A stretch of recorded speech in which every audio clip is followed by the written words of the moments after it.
my song. And they got me for possession of something that was wrong. It was an arrest immortalized in song by Waylon Jennings. Okay, come with me here. Picture it. Summer 1977. Waylon is recording in Nashville, unaware that the DEA got tipped off to a package of cocaine mailed to him. They come busting in, But Waylon delays them just long enough to hide or dispose of the drugs. He still got arrested, but the evidence was pretty scarce, so he didn't serve much time, if any.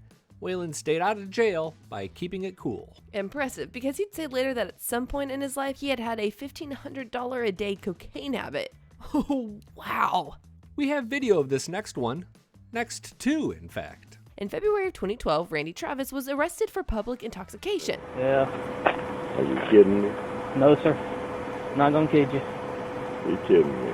No. 6 months later, he'd crashed his vehicle and was arrested in Tioga, Texas. In a wild twist, he was naked. This video was released to the public 5 years after the fact after a very long trial. We didn't show it to you then, and we won't now, but we will play you some audio because it's something else. Randy was not pleased. Travis, what did I do to you? You put these goddamn handcuffs on me. If you'd have told me get in this car and you wouldn't have put these goddamn handcuffs on me, no, I'd have prayed for you to have help for this. But you know something? I've seen miracles happen through prayer. I'll pray for you to have the biggest growth on your head that will make you so goddamn... watch this, motherfucker. Watch this. Let's just say we're not going to play it because there's some not so great language in that video. It's out there if you want to find it, though. The same is true about this next one.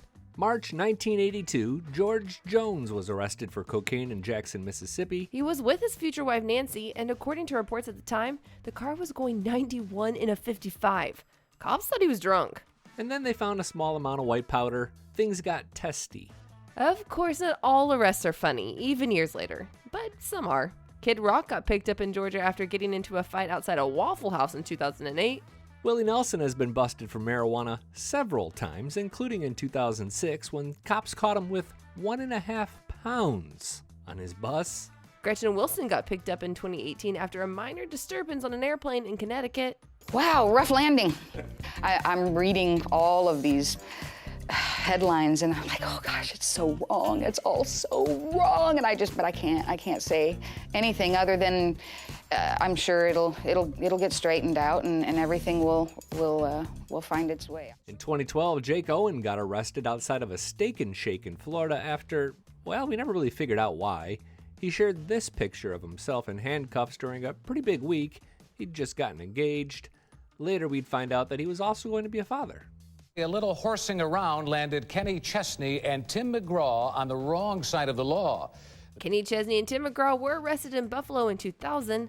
Outlets like Syracuse.com recall Chesney riding off on a sheriff's deputy's horse, and McGraw and his manager coming to his aid when the deputy tried to stop him.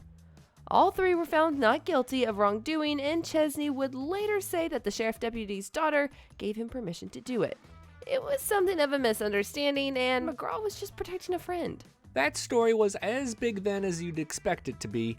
So too was the day Jerry Lee Lewis got picked up and accused of trying to shoot Elvis. November 23rd, 1976. Jerry said Elvis called him over, but he admits he was drunk when he crashed his car into the gate at Graceland. Earlier, a barkeep had given him a gun.